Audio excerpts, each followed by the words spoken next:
कि राहुल गांधी एफिडेविट दे अगर वो सच बोल रहे हैं तो। बिहार में क्या होगा? पीएम फेस के तौर पर राहुल गांधी का नाम इस पूरे अधिकार यात्रा में लेते हुए नजर भी आए। गेम बिगाड़ेंगे बीजेपी का नहीं, तेजस्वी यादव का और कांग्रेस का। बहुत सारे लोग हैं जो गरीब हैं। इलेक्शन कमीशन भी बार बार इस बात को कह रहा था। नमस्कार, स्वागत है आपका। मैं हूं शंकर दत्त पंत और मेरे साथ मेरे दो सहयोगी हैं गरिमा और शिवानी। हम हर दिन आपके बीच में आते हैं एक नए मुद्दे के साथ। बात आज बिहार की करेंगे क्योंकि बिहार में इस साल के आखिरी में विधानसभा के चुनाव हैं और चुनाव से पहले बहुत से ऐसे बयानबाजियां सभी राजनीतिक दलों की तरफ से हो रही है। लेकिन खासतौर पर हम एक ऐसे बयान का जिक्र कर रहे हैं आज कांग्रेस पार्टी के, राहुल गांधी, जो कि बार बार आपने देखा होगा जब उनकी यात्राएं बिहार में चल रही थी तब उन्होंने एसआईआर को लेकर बयान दिया था, बहुत से दस्तावेज दिखाए थे, कहा था फर्जी तरीके से सरकारें बनाई जा रही हैं, वोट चोरी हो रहा है। पहले उन्होंने एटम बम फोड़ा, उसमें कई दस्तावेज दिखाए, लेकिन बीजेपी ने कहा कि ये एटम बम नहीं, फुस बम है, सूतली बम है। अब आज राहुल गांधी कह रहे हैं कि वो हाइड्रोजन बम फोड़ने वाले हैं, इसके लिए तैयार रहें। तो क्या है राहुल गांधी के इस हाइड्रोजन बम में, इसी पर हम चर्चा करेंगे। और बिहार में जो सियासी माहौल चल रहा है उस पर भी चर्चा करेंगे, मौजूदा सरकार को लेकर चर्चा करेंगे, बाकी पार्टियां, जन स्वराज पार्टी इस बार चुनाव लड़ रही उसको लेकर चर्चा करेंगे, राहुल गांधी की वोटर अधिकार यात्रा हुई उससे क्या हासिल हुआ उस पर चर्चा करेंगे, बेरोजगारी पर चर्चा करेंगे, महंगाई पर चर्चा करेंगे। कुल मिला के इस वक्त बिहार में जो माहौल चल रहा है उसको लेकर मैं अपने दोनों सहयोगियों के साथ चर्चा की शुरुआत करूंगा। लेकिन शुरुआत गरिमा आप ही से करना चाहता हूं। हाइड्रोजन बम राहुल गांधी ने कह दिया है, पहले एटम बम फोड़ा, बहुत सी चीज़ें दिखाई, चुनाव आयोग ने कहा हलफनामा दीजिए, राहुल गांधी ने हलफनामा नहीं दिया, अब वो कह रहे हैं कि मैं हाइड्रोजन बम फोड़ने वाला हूँ।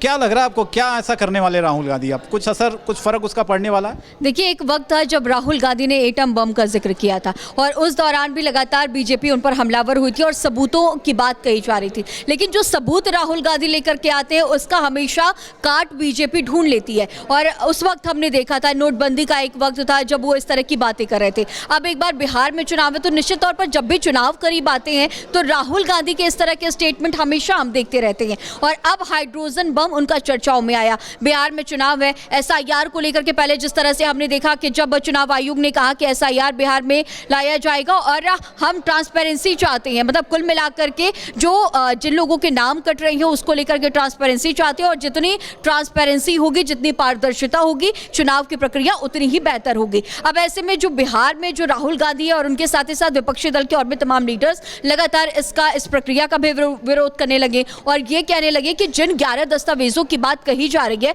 वो 11 दस्तावेज सभी वर्गों के पास में नहीं होंगे। बहुत सारे ऐसे हैं जो निचले तबके के हैं, बहुत सारे लोग हैं जो गरीब हैं, तो ऐसे में सभी दस्तावेज उनके पास नहीं हुए। तो सुप्रीम कोर्ट में ये याचिका पहुंची, जिसके बाद आधार कार्ड को भी एक मान्यता दी गई कि आधार कार्ड को पहचान पत्र के तौर पर स्वीकार किया जाएगा, 12वें डॉक्यूमेंट के तौर पर। और इन सब के दरमियान हमने ये भी देखा कि वोट चोरी का भी आरोप लगातार राहुल गांधी सरकार पर लगाते रहे और बीजेपी पर, मुख्य तौर पर एनडीए पर लगाते रहे हैं। साथ ही साथ उनका बड़ा प्रेजेंटेशन भी हाल के दिनों में हमने देखा था, वो प्रेजेंटेशन देते हुए रहे हैं। तो वैसे में लेकिन जिस तरह से वो उनके बयान सामने आते हैं, इलेक्शन कमीशन की भी प्रतिक्रियाएं सामने आती है। इलेक्शन कमीशन जवाब भी देता है कि जिन लोगों के नामों का जिक्र किया जा रहा है वो लोग खुद निकल के सामने आ रहे हैं और वो बता रहे हैं कि वो उस जगह से शिफ्ट हो चुके हैं किसी दूसरे राज्य में, किसी दूसरे शहर में, तो निश्चित तौर पर उन जगहों को छोड़ के वो दूसरे जगह पर वोट देंगे। पड़ोसियों से भी बातचीत, तो तमाम जानकारियां इस तरह में सामने आई। अब इनका ये बयान रायबरेली पहुंचे, रायबरेली के सांसद है वहां पर पहुंचे, बूथ अध्यक्षों से मुलाकात करें। एक बार जब रायबरेली वो पहुंचे तो ये भी कहा जा रहा है कि 2027 में उत्तर प्रदेश में चुनाव भी होने वाले हैं और ये कहा जाता है उत्तर प्रदेश में कि जो कांग्रेस है वो बूथ स्तर पर काम नहीं करती है। तो इसके साथ ही आज जब बूथ अध्यक्षों से मिले हैं तो रायबरेली में जिस तरह से लोकसभा चुनाव में उन्होंने जीत दर्ज कराई तो उसे लेकर के अपने बूथ अध्यक्षों का धन्यवाद भी। बिहार में जो यात्रा हुई, वोटर अधिकार यात्रा, तेजस्वी यादव और राहुल गांधी एक साथ दिखे, फ्रंट सीट पर राहुल गांधी बैठे हुए थे, तो सवाल ये उठ रहा था कि ऐसी क्या मजबूरी आरजेडी की आ गई कि वो कांग्रेस की पिछलग्गू बन गई है। ये क्या मैसेज गया? सवाल पहला ये है। दूसरा ये है कि आपको लग रहा है कि जो वोटर अधिकार यात्रा हुई उससे कुछ फ़र्क पड़ा, क्योंकि बीजेपी ने कहा कि भाई आम जनता को तो इससे कोई फ़र्क लेना देना नहीं है, आप करते रहिए वोट चोरी का मुद्दा, इलेक्शन कमीशन ने आपसे सबूत मांगे, आपने दिए नहीं।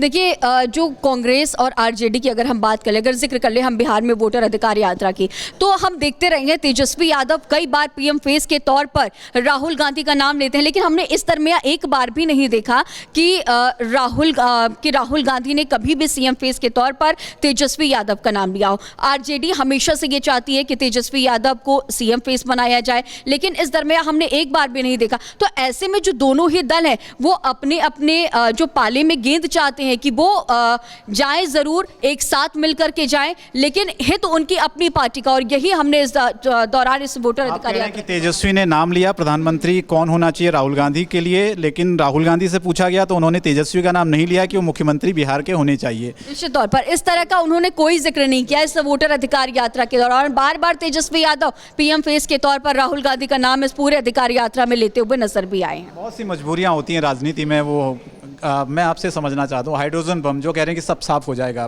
पहले एटम बम आया, बीजेपी ने कहा फुस बम हो गया।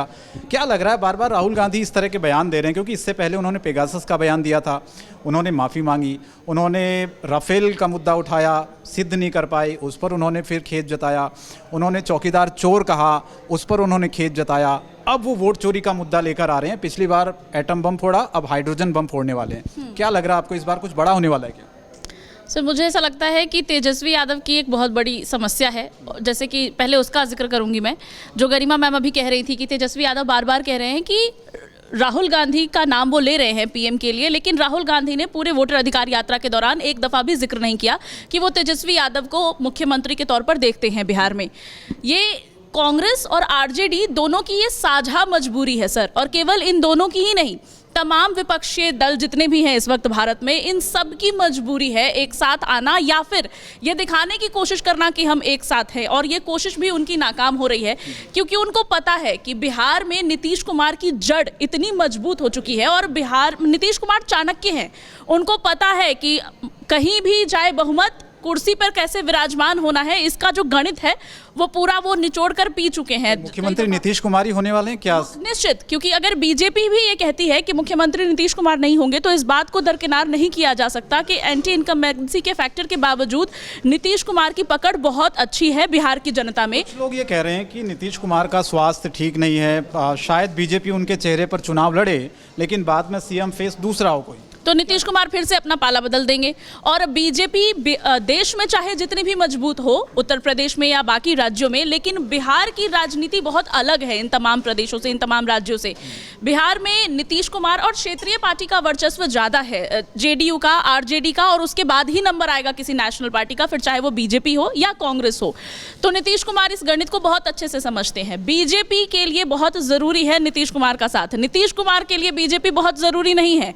उनको पता है कि तेजस्वी को उन्होंने बेटा कहा, तेजस्वी ने उनको चाचा, पाला भी बदल लिया था आरजेडी के साथ। बिल्कुल। और नीतीश कुमार के लिए आपने वो शेर सुना है शंकर, रंजिश ही सही दिल ही दुखाने के लिए आ फिर से मुझे छोड़ के जाने के लिए आ। तो कुछ ये फिट बैठता है, उनको हर कोई अपने पास लेने के लिए तैयार है, भले ही ये जानते हुए भी कि वो बाद में छोड़कर जा सकते हैं, पाला बदल सकते हैं, पूरा गणित बदल सकते हैं।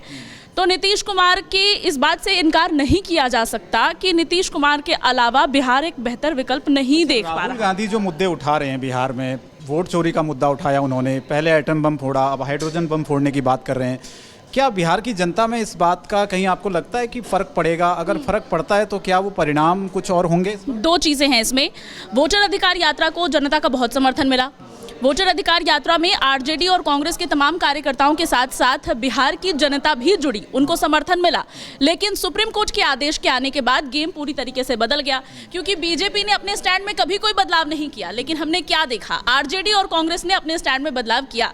आरजेडी ने जैसे ही सुप्रीम कोर्ट की तरफ से कहा गया कि आधार कार्ड को माना जाए, आरजेडी ने अपने बयान में बदलाव शुरू कर दिए। तेजस्वी यादव का बयान आपने सुना होगा, उन्होंने कहा कि ये हमारी जीत है, हम संतुष्ट हैं, सुप्रीम कोर्ट ने हमारी बात सुनी। राहुल गांधी वहीं पर कमजोर पड़ गए। एक चीज़ और, जो बिहार में अभी प्रशांत किशोर जो लगातार रैलियां कर रहे हैं, बिहार के लोगों के मुद्दे उठा रहे हैं, यूथ को टारगेट कर रहे हैं, आपको लग रहा है कि तीसरा विकल्प बन सकती है जनसुराज? निश्चित निश्चित, प्रशांत किशोर इस वक्त तीसरा विकल्प हैं। और मैं ये भी यहाँ पर ऐड करना चाहूँगी, क्योंकि मैं खुद बिहार से आती हूँ, वहाँ की जो समस्याएं हैं, बेरोजगारी, पलायन, गरीबी, ये जो तमाम मुद्दे हैं, ये वहाँ के वास्तविक मुद्दे हैं।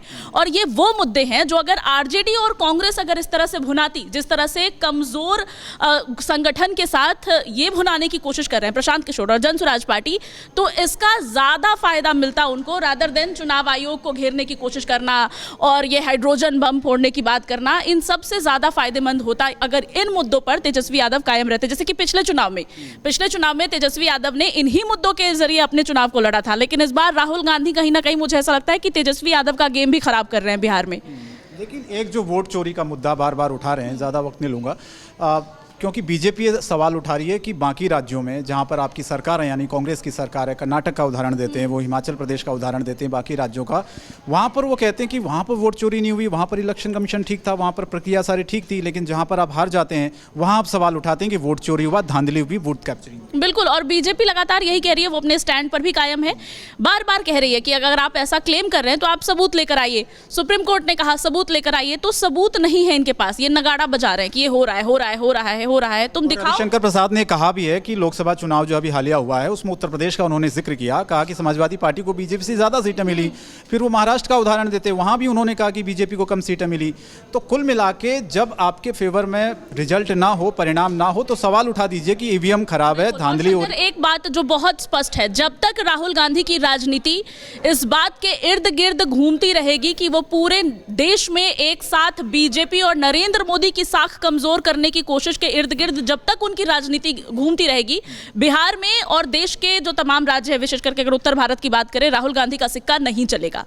इसके लिए उनको, अगर वो चाहते हैं अपनी राजनीति को फिर से नए से शेप देना, तो उनको वास्तविक मुद्दों पर ज्यादा फोकस करना चाहिए, जैसा कि बिहार में इस वक्त जनसुराज पार्टी करती हुई दिखाई दे रही है। और निश्चित वो तीसरा विकल्प बनेगी। तीसरा ही नहीं, अगर इसी तरह की राजनीति करते रहे राहुल गांधी, तो वो दूसरा विकल्प बन के उभरेगी। हो सकता है कि उसमें वक्त लगे, लेकिन ऐसा होना निश्चित मुझे लगता है। लेकिन राहुल गांधी जो बयान देते हैं, जैसे मैंने जिक्र किया, पेगासस का जिक्र किया, उस पर उन्होंने खेद जताया, उससे पहले उन्होंने राफेल का मुद्दा उठाया, उस पर सबूत नहीं दे पाए, फिर चौकीदार चोर है कहा, उस पर कोर्ट में जाके खेद जताया उन्होंने। अब वो ये कह रहे हैं कि वोट चोरी हो रही है, वोट चोरी करके सरकारें बनाई जा रही हैं।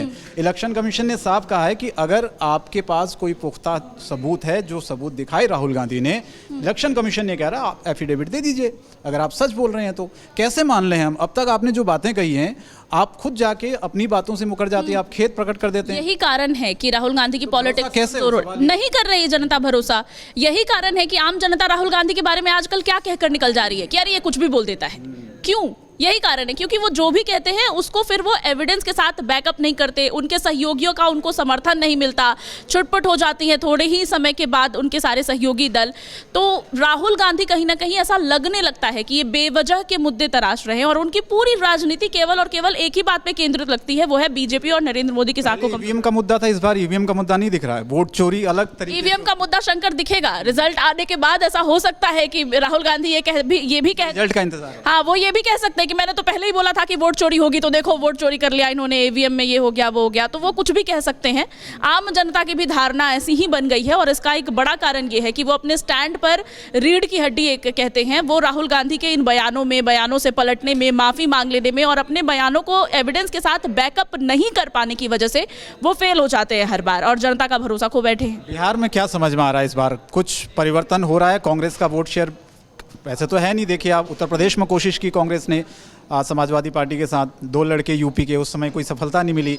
अब बिहार में तेजस्वी के याद सामने आ रहे हैं, लेकिन वहाँ से कुछ ऐसी तस्वीरें सामने आई कि फ्रंट सीट पर राहुल गांधी बैठे दिखे। मुझे ऐसा लग रहा है शंकर, जो मेरी जितनी समझ है, बिहार को मैं जितना समझती हूँ और वहाँ की राजनीति को थोड़ा बहुत, क्योंकि आप बिहार से आती हैं इसलिए। हाँ, इसीलिए मेरी जितनी समझ है, प्रशांत किशोर गेम बिगाड़ेंगे, बीजेपी का नहीं, तेजस्वी यादव का और कांग्रेस का। कुछ लोग कह रहे हैं वोट कटवा हैं, बीजेपी के साथ आ जाएंगे बाद में एक। हाँ, ऐसा हो सकता है, ऐसा हो सकता है। प्रशांत किशोर ऐसा लग रहा है कि वो बीजेपी को चैलेंज कर रहे हैं, वो नीतीश कुमार को चैलेंज कर रहे हैं, लेकिन वो चैलेंज भले ही मुखर होकर उनको कर रहे हो, लेकिन वो तेजस्वी यादव के लिए भी देखिए एकदम बहुत नवी फेल कहा था उन्होंने कि क्या चलाएंगे। बिल्कुल, वो तेजस्वी यादव को भी आड़े हाथों लेते हैं, वो नीतीश कुमार को भी आड़े हाथों लेते हैं, लेकिन जब वो तेजस्वी यादव को आड़े हाथों लेते हैं तो वो बहुत ज्यादा जोर के साथ बल देते हैं वो इस चीज़ पे, लालू यादव के पूरे रिजीम को याद करा देते हैं।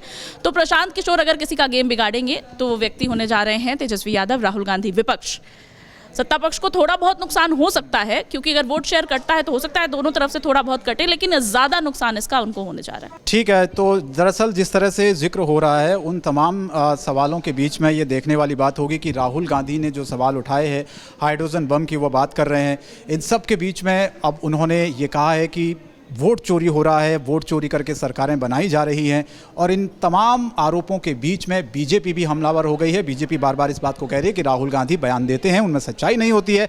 इससे पहले के तमाम ऐसे उदाहरण उन्होंने दिए, पेगासस का उदाहरण दिया, राफेल का उदाहरण दिया, चौकीदार चोर का उदाहरण दिया। अब वो कह रहे हैं कि राहुल गांधी जिस बात को कह रहे हैं उस पर कैसे भरोसा कर लिया जाए, क्योंकि इलेक्शन कमीशन भी बार बार इस बात को कह रहा था कि राहुल गांधी एफिडेविट दे अगर वो सच बोल रहे हैं तो। बिहार में क्या होगा ये कहना थोड़ा सा मुश्किल है। इसी साल के अंत में विधानसभा के चुनाव होने हैं, अब ये देखना होगा बिहार की जनता किसे चुनती है। लेकिन इन सब के बीच में बिहार में इन तमाम मुद्दों ने राजनीतिक को गरमा दिया है और हम ये देख रहे हैं कि पक्षों विपक्षों और तीसरा जो विकल्प एक देख रहे हैं हम प्रशांत किशोर का, जिनका बार बार नाम सामने आ रहा है, वो कितना इफेक्टिव होते हैं, वो किसके वोट काटते हैं।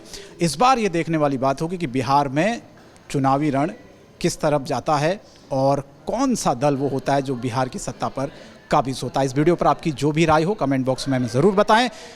फिलहाल आज के लिए इतना ही, हमें दीजिए इजाज़त, नमस्कार।